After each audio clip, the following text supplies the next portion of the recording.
হরে কৃষ্ণ। নমস্কার সবাইকে, আমাদের নতুন একটা ভিডিওতে তোমাদেরকে স্বাগত। আমরা এখন যাচ্ছি আমার বড় মাসির বাড়ি আর বুড়োর বড় পিসির বাড়িতে। আমাদের আজকে মাসির বাড়িতে আছে হলো নামহট্ট। তো চলো যাওয়া যাক, জার্নিটা তোমাদের সাথে একটু শেয়ার করি। তো কন্টিনিউ কর। আমরা এখন চলে এসেছি শামুকতলা, আর এটা ঘুম হয়ে গেছে, দুপুরের ঘুম।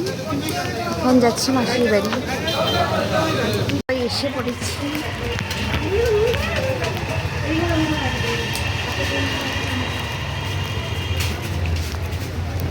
কি সেবা করতেছো মালা? হরে কৃষ্ণ। ভালো আছো বাবা?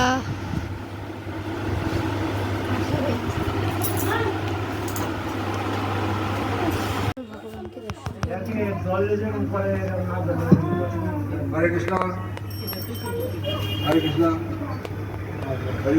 এখন বৃন্দা দেবীর আরতি শুরু হবে। হরে কৃষ্ণ।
তার মধ্যে 5 নম্বর, সারা পৃথিবী জুড়ে এই 5 নম্বর শ্লোক একটাই, এবং এই এক কথাই বলা আছে।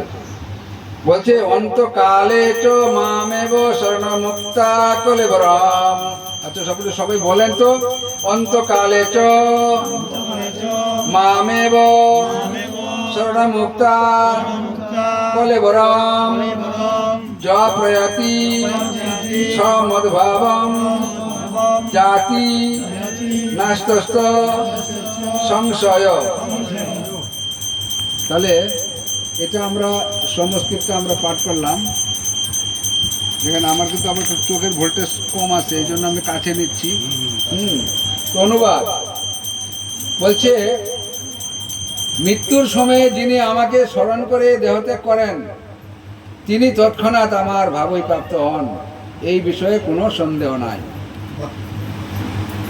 এটা বলছে, এটা সংস্কৃত শ্লোকটা আমরা পড়লাম, সংস্কৃত শ্লোক পরে কিন্তু বুঝতে পারলাম না, তারপরে তাৎপর্যটা বলা। এখানে আমি একটু একটু ভিডিও সব কিছুর থেকে নিয়ে, এখানে ক্লাস হচ্ছিল, সব কিছু থেকে নিয়ে আমি এই ভিডিওর মাধ্যমে দেখানোর চেষ্টা করলাম, যেহেতু সম্পূর্ণ ভিডিও বা সম্পূর্ণ আরতি বা সম্পূর্ণ ক্লাস দেখাতে পারলাম না। তুমি কি করো? তিলক দাও। একা একা তিলক দিচ্ছ তুমি? হ্যাঁ, বলে তো হরে কৃষ্ণ, হরে কৃষ্ণ। কি সুন্দর হয়েছে তিলক দেওয়াটা। আর আমার এই ভিডিওটা এখানে শেষ হচ্ছে। হরে কৃষ্ণ, হরি বল।